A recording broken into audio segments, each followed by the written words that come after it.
Hey, just a heads up that the following content may be disturbing or triggering for some listeners and is not appropriate for children. Please take care of yourself and others who may be listening with you. Welcome to the Bonus Babies Podcast, a show that has no easy answers, only hard questions. I feel like it was my calling, that I was doing what I was meant to do.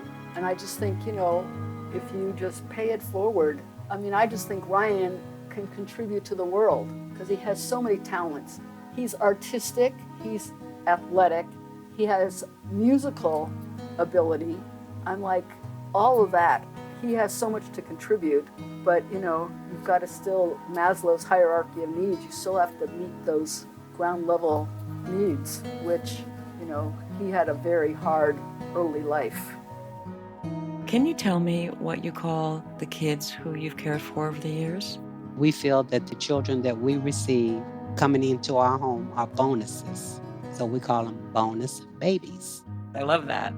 This is your host, Jayne Amelia Larson, and I'm a CASA, a court-appointed special advocate volunteer for youth in foster care. Yeah, I know it's a mouthful. In the same way a CASA works, I explore all things in the foster care maze by talking to kids, parents, caregivers, attorneys, social workers, therapists, really anybody and everybody who will speak to me to keep the conversation open and the information flowing about all things CASA. Hi there, this is Jake Everly, the producer of the Bonus Babies podcast, and this week, Jayne speaks with Cathy Walker. Cathy Walker is a special guest because she was the CASA for our previous guest, Ryan Moses. So now we get both sides of the same story. Enjoy the episode. So I am here with CASA extraordinaire, Cathy Horan Walker. Oh my gosh, it took us so long to get connected. Bravo! Right. Wow, it's really great to see and hear you because it's taken us, as I said, a little while to get connected. So will you just tell me a little bit about who you are? Where do you live? What are you about? Okay, so I live in Monterey, California, just like right on the coast. Nice. I am a mom, a wife, a mentor, a teacher.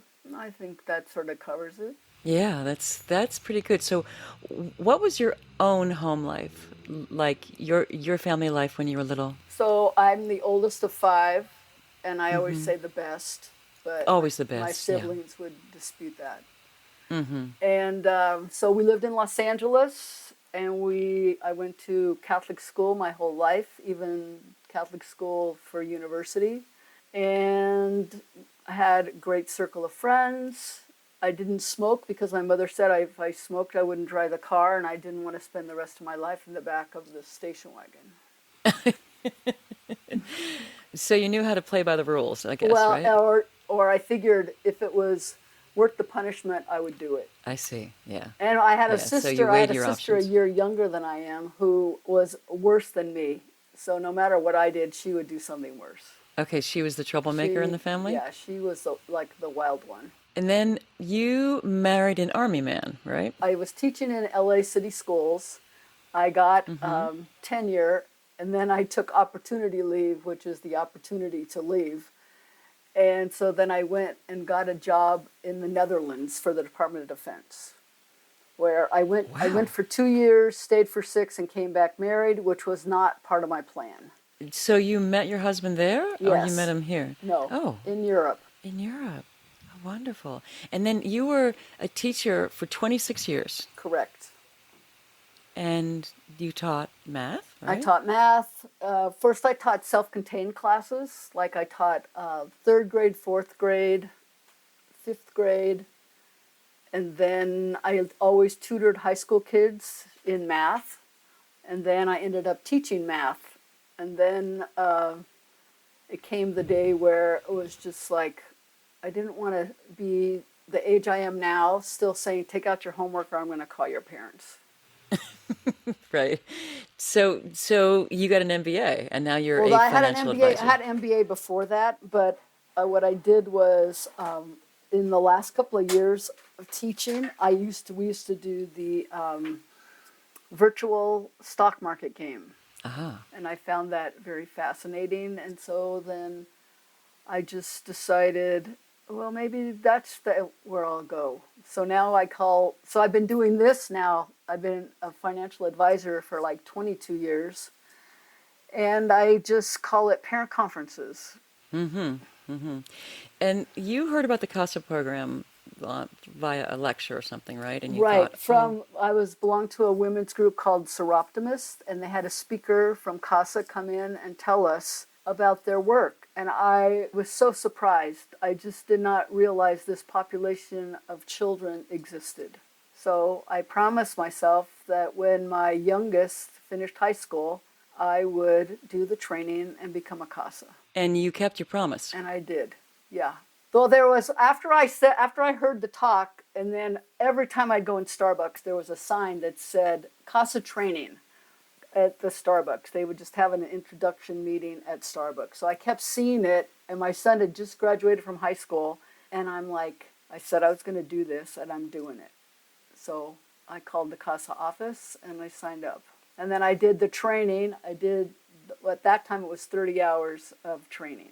Yeah, and what was that like? It was very enlightening because I learned a lot about raising children and protecting children and what you're supposed to be doing. And yeah, and how did it make you feel about how you had already raised your well, kids? I'm sure that I did some things where they could have called the authorities on me. Or on my husband, who was a retired drill sergeant. So we had certain standards in our house. I think that's probably true of a lot of families. And of course, there is a lot of discussion now that in certain communities, kids are removed from the home, that it's very race biased. And of course, kids are removed from all different homes all throughout the country. But I think it's really true that if the authorities knew what happens in most homes, many, many more kids would be removed. Right, but I just, my first CASA was in a home where they needed to be removed to protect them. Yes, yeah. But then when they went to a foster home, sometimes it's not better than where they left, which is another problem. I know. I was really fortunate with Ryan that we had the best social worker. She was wonderful. And how I knew the difference was with my first CASA when I would go to court, to family court, and be there, and I would just see the difference. But the one that we had, I mean, she's still like friends of ours now. She was so on it and so good and just didn't give up. Right, so tell me how you found Ryan, because you were about to retire or take a break at least, or something, well, I had right? finished with my first CASA, and she finally graduated from high school, and so that was a great celebration for her to be finished. And then I was like between opportunities, and then I got a call from the CASA office because Ryan, who was, I believe, 12, just turning 13, getting ready to turn 13, called the office and said, the judge said I should have a CASA, and I would like to know when I'm getting my CASA. But as you know, there's a bigger demand than supply. Yes. So, but when they called me, and he had requested a woman. Oh, really? So when they called me, I'm like, well, I can't say no. So I said yes. So you said yes, right? And that's when I learned about group homes. Okay. And yeah. So what did you see? It was like the island of the Lost Boys. Yep. Yeah. Yeah. So what was it like for you the first time you went into a group home? Well, first of all, finding it, I'm like, my GPS, where am I going? I'm like, I don't live in a very big community, but I have never been here in my life. So ended up going up this road, got up to the tippy top, and there was this house. And I'm like, well, I guess this is it. So we go in, it's just like bare. Like you can tell there's no mother in the place. It just was Spartan. It was very sad. And filled with troubled boys. Yes. Just looking for love, right? With a range of issues. Right. Right. And so what was your first impression of Ryan? Oh, At first, when I first met him, it was like, okay, here we go. What should we do? Where do you want to go? We have to get out of here. And so he, for the men who ran it or who were in charge, they're always talking about sushi. So Ryan, he had no idea what sushi was, but if they're doing it, sounded good to him. So I would bring him from his group home 45 miles back to my area where I know where things are. We would have sushi at O Sushi, and we would then turn around and take him back. So I was driving like almost 150 miles round trip for this project. For his sushi. For his sushi, yeah. which he, and then he got to know the sushi master, and then when we went in there the last time and they saw Ryan, they're like, because they've known him since he was a little kid, and now he's like 6'3". They go, Ryan, so you're so big.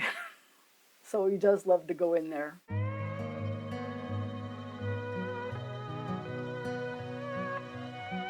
Right, so you had your own 2 bio sons at the time. Correct. Right, so were they in the home when you said they graduated high school, but they're in and out of the house, right? No, so Christopher, my oldest, he had already finished university. He was working tech sales in San Francisco. Mm-hmm. And Patrick was just graduating from San Jose State, and he was a football player. So that was really one of our first adventures, was we took Ryan to Patrick's graduation. Right, so what happened to Ryan? Because he went from home to home and group home to group home to group home, right? Yeah, he had. So they were going to close the group home down because of mismanagement of funds, which the CASA, the head of CASA in Monterey, was part of the investigation. And so they were going to move him to the Central Valley.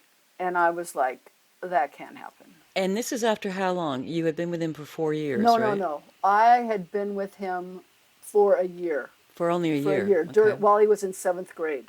Mm-hmm. So then my husband is back in Wisconsin visiting his brother who's not well. And I was like, oh, honey, we're going to have a Ryan move in with us.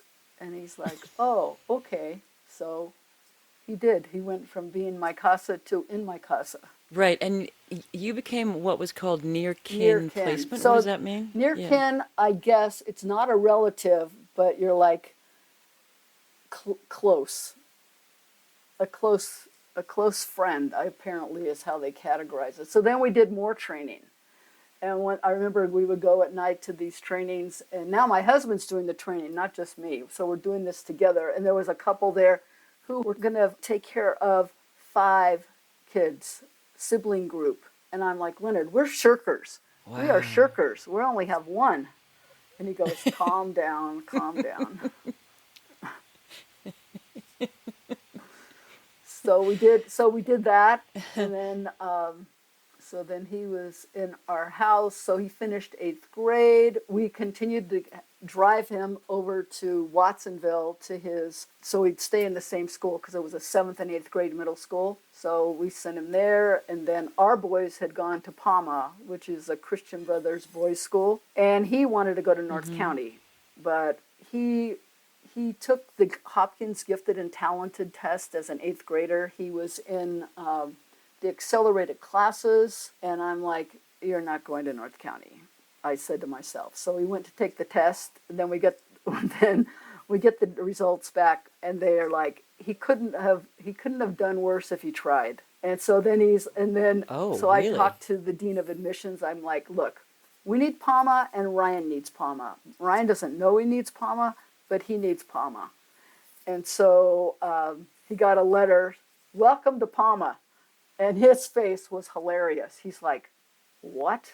And I'm just like, then he's like, can I see my test scores? I said, no. So anyway, he went to Palma, and some of those Palma boys are like still his good friends today. So I wonder how did he end up doing so well, even if he didn't test well?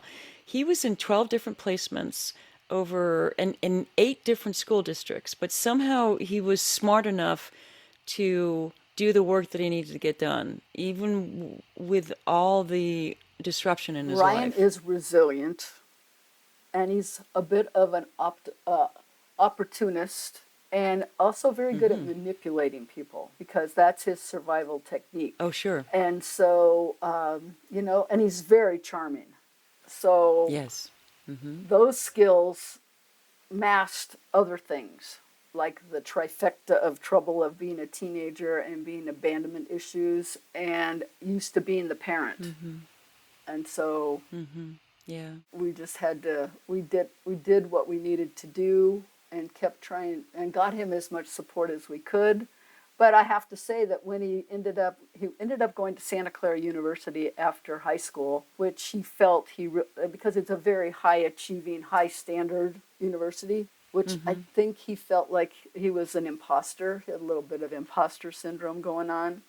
And because of my connection, I was on the Board of Regents there and was close with the president. And the Jesuits, education is their thing, and they want to give opportunities where it looks like there was no opportunity. So he ended up going to Santa Clara for 2 years, and his social life was rich, but his academic life didn't quite get the attention it needed. But we ended up actually getting him tested when he was a freshman, and he has different types of ADHD, which was really good for him to know. So he wasn't actually diagnosed while he was in high school? No, because those high school kids, they're all a little crazy. Yeah. And he had enough skills, he had enough social skills to make it work. Yeah, you said something about him that you said that he's just like a dog with a bone, and he just gets what he wants. That's right. Oh, he'll just wear you down. He'd try. It doesn't work that well with me, and it certainly doesn't work with my husband. My husband used to take him to school sometimes, which is about 17 miles from our house. And my husband is very good at going on and on and on. And Ryan would put the window down and stick his head out the window so he wouldn't have to listen to him. But then my husband would lock the window.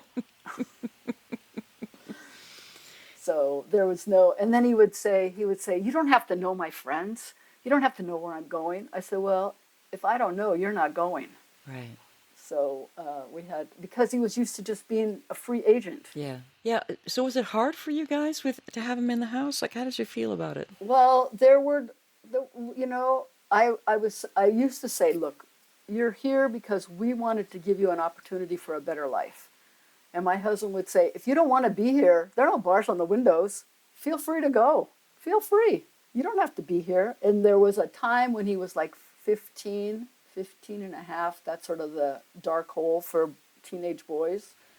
And his social worker came, and my husband told the social worker, look, this is the way it goes here. If he does not want to go by the rules, you can find him another place. They went out, they went to Subway, he came back, he was a different man. He was a different person. He just decided, oh, I better shape up because this is not working. And it got much better. He didn't want to leave you guys. Yeah. But he was always worried too. He was because of the abandonment issues. He was like, if I was a second late to pick him up, he was calling me. Where are you? I said, I'm around the corner. I'm coming. But that was always. And then he would always be worried. Well, when I get older, where will I spend Christmas? He must have asked that so many times. Yeah, because he had no one, right? He had no. Well, he had a father who had no parenting skills, and telling the truth was not in his deal. He came to see one of Ryan's football games all 4 years. He came one time, and that was freshman year. But he would come and go to the Giants game, but he wouldn't do this for Ryan. And that was, we didn't adopt Ryan because he did have a tie with his dad, and we did not want to interfere with that. So it was in Ryan's court as to how he wanted it. And when I was taking Ryan around to look at colleges, we went up to Sonoma State, which was very close to where his dad lived in Cloverdale. So I contacted the dad, and we met at Starbucks, and Ryan just wanted to see his grandfather, but it was like, no, it's not happening. The father said that. Yeah. The father was like, oh no, he's not feeling very well today, or, some lame excuse. And then senior year, we were at the mother-son dinner dance thing. We stayed at the Hyatt, and his dad called him that morning, and they had a few words, and that was sort of the end of it. I don't know. Sometimes I think once in a while he'll like text him or something, but Ryan's done, I think. I don't know. I'm like, well, maybe you might want to make peace with him for yourself.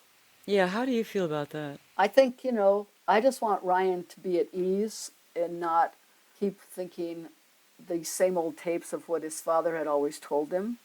You're nothing, you'll be nothing, you're nothing, you'll never be anything. And those tapes are in there. So his gremlins come after him every so often. And he used to like shoot himself in the foot. Like he'd be on the verge of success and then he'd do something stupid. Right, to sabotage himself. Mm-hmm. Well, boys break out in stupid very easily, so that's... Right, so what happened when he bombed in college?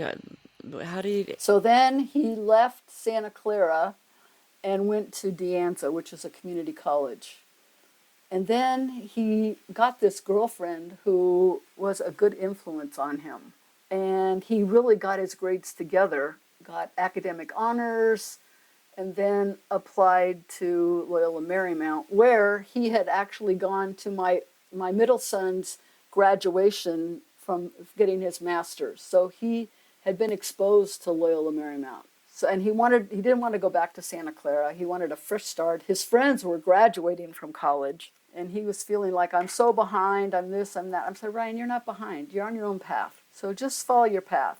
And Loyola, for the first year, of course, he was at our house remotely doing school, which was probably good for him in that he pulled out of some habits, the Uber Eats and the beer drinking and all that. And he sort of got himself healthy and then got to go live on campus last year. And he made great friends and he started a couple of businesses. Yeah, he's an entrepreneur. I mean, he is an entrepreneur. Oh, I told him, I said, Ryan, you can't work, because he'd always get jobs, but then he would quit them. Mm-hmm. I said, you have to work for yourself because you will not give 100% for anyone but for you. And so he developed this do-good clothing it's called Streetwear. Yep, Streetwear. Clothing collective. Mm-hmm. Yep. Yeah. And so he got a group of kids at Loyola, and they were like doing shirts in the community room. It looked like a sweatshop. But they're selling a lot of goods. They are selling a lot of goods, and they're getting contracts from other nonprofits he has all kinds of suppliers now, and he got a tax ID number and for a fictitious name. And it was funny when he was starting this, and I'm like, Ryan, I really think you need to talk to a CPA. He goes, what's a CPA? Mm-hmm. I'm like, oh, we are at the beginning. I said, it's all right. We'll figure it out. And I kept saying, at Loyola, there are a lot of resources there. Get over to the business school and talk to those people. They are people that know what they're doing, because they have a lot of professors, adjunct professors who are, they have a other full-time job and they just sort of do this to share their knowledge. So can I ask you, what role does faith play in your life and in your work as a CASA? Well, I mean, I don't know how people survive without it, because you're really powerless. So that's what I believe. And so I've been a practicing Catholic my whole life. And so Ryan went, to this Catholic school, and he says to me, he goes, I have to get my rear end to church after this one. So it's sort of like he's learned a lot about how God will provide, and to be thankful and to be grateful. And you can't have anxiety and gratitude at the same time. So Really, you think that? That's kind of a wonderful idea. You can't have anxiety and gratitude at the same time. You can't have them both in your heart and your head? No, I don't think so. If you're being grateful, then that anxiety of what's going to happen in the future, you've sort of turned it over. Yeah, you release it, right? Yeah. That's a lovely idea. I have to think about that a little bit more for myself.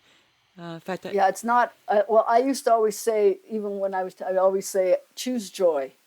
You choose joy, you make a decision. When you make a decision, decide means to kill in the Greek. So you're killing all the other options. If you decide to be happy, you decide to be joyful, you decide to be grateful. So I'm always telling them, go for a walk, drink some water, and be grateful. Those are like the 3 things I tell him to do when he gets himself all wound up.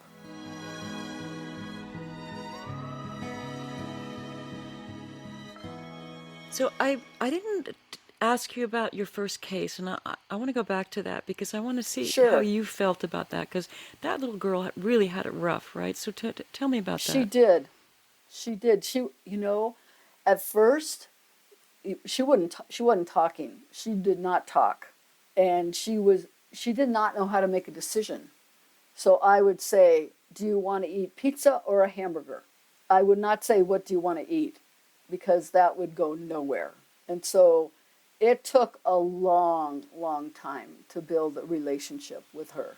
And she was living out of a car with her mom, right? And At first, she was in living with her mom in a car, and she missed 109 days of her first year of high school. Wow, that's like the whole So, year almost. Yeah. yes, exactly. And so I had educational rights. So I would be in contact with her teachers and follow up. And then, then they had the exit exam at that time in California. So she passed the math, but she just was having the worst time with the English. And it was more of an anxiety thing than a knowledge thing. So I just like, come on, you can do this, you can do this. And she finally got it. And then she graduated from high school without being pregnant, without being on drugs. And I don't really know where she is today. But at least she got to be 18. Which is something, And right? Yeah. yeah, I mean that, because she had a sister that had 3 children, an older sister who wasn't part of this system. And then she had a younger sister who was also had a CASA at the same time I was her CASA. And she just, I don't know if because she got moved over to the Central Valley, and she was like the tattoos and the this and the piercings and all that. So I don't know what happened to her. Right. So for that young woman, was it hard to earn her trust? You said she wouldn't talk at all, couldn't make a decision. Was it hard for you to make a connection with her? I just kept showing up. That's all. It's amazing how sometimes that's all it takes, just to be Really. the adult Yeah. that is If you consistent. say you're coming, you come. Right. If you say you're coming, you come. And when you would go and do something that was enjoyable. Like I took her shopping. Oh my God, I had to apologize to my mother. I took her shopping for her prom dress. So this is in May, which you should have been buying the dress in January. So in May, we go to In-N-Out. She'd never been to In-N-Out, and it was like around the corner from her house. She thought that was great. Then we go to San Jose, and so the build of her body was not the easiest thing to find something, let alone in May, let alone what she wanted. But we conquered it, and after we found the dress, we went over to Nordstrom's and found the underwear that went with it. I said, you cannot wear what you've got on. You've got to get the right things underneath so the dress looks nice. So That's anyway. right. You need to have the structure that holds it up, right? Yeah. Exactly. So, and then a friend of mine from Santa Clara, I was at Santa Clara for something, I don't know what it was, but this was a friend, because I had gone to New Orleans to do rebuilding for Katrina, and this other person was part of the team that we went a couple of times. And she said, I was telling her about my CASA, and she's like, oh, I have something you can give her. And she had gotten, I don't know, or she went to Claire's or somewhere that has that costume jewelry. We got her earrings and a necklace. I gave her that. Nice. So why do you say you need to apologize to your mother? Because I mean, the stress of finding a dress was just like, I have all boys. I mean, I would just get them a new tie and a tux. That would be it. Simple. And I said, I had to tell my mom. I'm like, whew, I'm sorry about that. Sorry for the torture. Because I can remember being in dressing rooms with my mother and her saying, "Oh, try this, try that," and I'm like, ugh. Or going to the dressmaker and we want it shorter and she wants it longer, and just those little kind of battles that I never had with my kids because they just had to wear pants with a belt and a shirt with a collar. Yeah, That was it. it's so much easier with boys. Yes. Yeah. So how do you feel about the work that you've done, Kathy? I feel like it was my calling, that I was doing what I was meant to do. And I just think, if you just pay it forward, I just think Ryan can contribute to the world because he has so many talents. He's artistic, he's athletic, he has musical ability. I'm like, all of that. He has so much to contribute.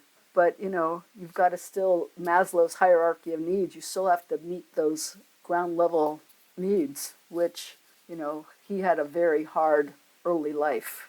Yeah, but if he hadn't met you, Kathy, he might not have been able to identify those talents and abilities. Oh, I'm sure you're right. Well, and he said if they had moved him to the Central Valley, he was contemplating killing himself. Yeah, yeah. He told that to my husband.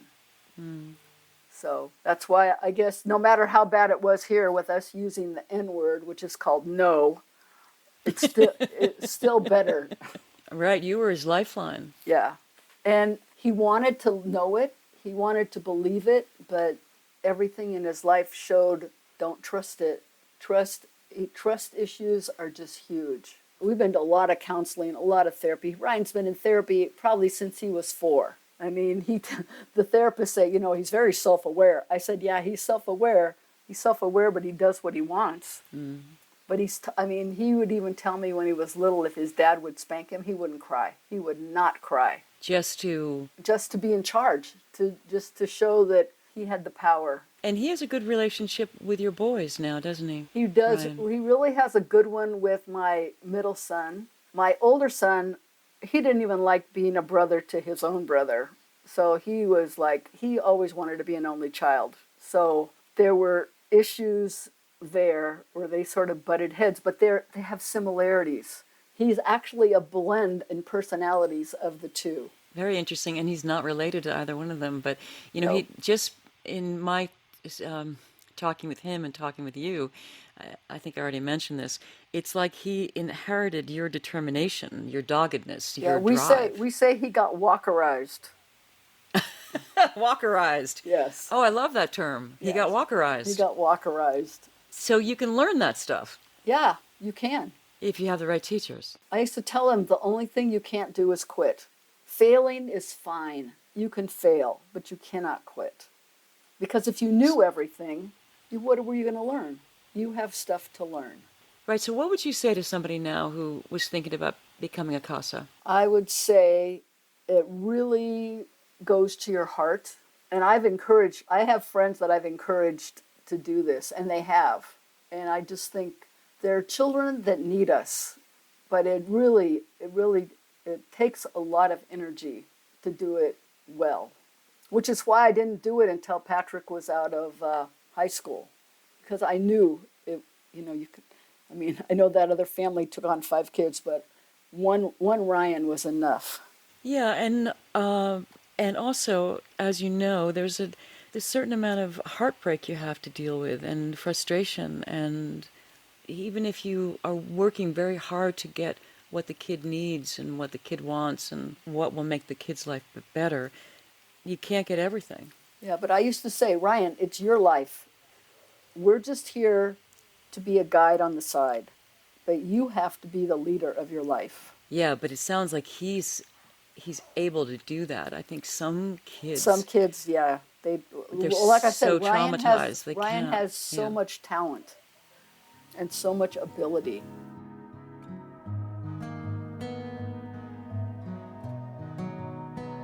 So I want to ask you one last thing that I ask all my guests. Sure. And if you can dig deep for this, what is the one thing that no one would ever know about you unless you told them? Oh, that I have a fear of public speaking. Really? Like a deep fear? I think I've overcome it, But in high school, I mean, I took speech, and I was a freshman, and there were sophomores in the class, and I would never give the speech. I wouldn't give it. And the nun would call my mother, and they'd be putting their heads together. What are we going to do with her? And I'm like, I am not doing it, because I would refuse. I would just sort of see stars, and like break out in the sweat. And even when I was a junior, I was a campaign manager for somebody running for an office. And I remember I can still see myself standing on that stage because I had to introduce this candidate. I almost fell off the stage. It was just like too much. But then I became a teacher, and I'd have back to school night, and I just sort of got used to it. Maybe I just got comfortable in my skin. I don't know, but people would not know that. Yeah, because you had to speak in front of classrooms and in front of, I'm sure, with all that work, you were always in front of people. Yeah, so people wouldn't know that about me. No. Is there anything else you want to share with me so that for our listeners about you or about your work? Well, I would just say the CASA brought joy to my life. I'm so happy that Ryan is part of our family, and I tell him he's our only hope for a grandchild. Oh, okay, that's no pressure. But he says that he agrees. He agrees. He says, "I think you're right. I think you're right," because my other two are just two free spirits, and I think commitment phobic, in that they're that millennial group. So. Well, I want to thank you for sharing yourself with the Bonus Babies podcast, and for being a CASA, and for your committed work, and for your faith in mankind, too. Well, it's been a pleasure. Well, thank you, Cathy. Thank you. Thank you, Cathy, for taking the time to share your story with us. It was great to hear the other side of Ryan's story, and how you clearly made an enormous impact on his life. If we could only have more CASAs like you out there. Thanks again. Our next guest is foster youth and now advocate Raquel Wilson.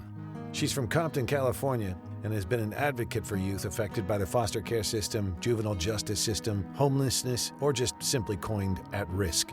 She's dedicated over 10 years to empowering youth and helping them develop both personally and professionally. She's got an inspiring story, so please join us next week for Raquel Wilson. Thank you, and be well. If you see something, say something. If you suspect a child's health or safety is jeopardized in any way by parents or anyone else, contact the Child Protective Services Agency in your county. 24-hour hotlines are staffed by trained social workers who will help you through the process, and you can do so anonymously. In California, you can call the Child Protection Hotline at 800-540-4000. So if you see something, say something. You might be saving a child's life. If you want to know more about becoming a CASA anywhere in the country, go to nationalcasagal.org, and in LA, casala.org. And if you want to know more about becoming a foster parent, check out the National Foster Parent Association at nfponline.org. There's also faithfosterfamilies.org and adoptuskids.org. There's tons of other information online as well, so you can just hunt around. We also want to thank the supremely talented Christina Apostolopoulos for her beautiful original music. You can find her music on Spotify or Instagram at Christina Aposto. And also thank you to Yukon Har for his engineering. Thanks for listening, and if you like what you hear and you find it as valuable as we do, please rate us and hit subscribe. You can also make a donation at bonusbabies.org. See you next time.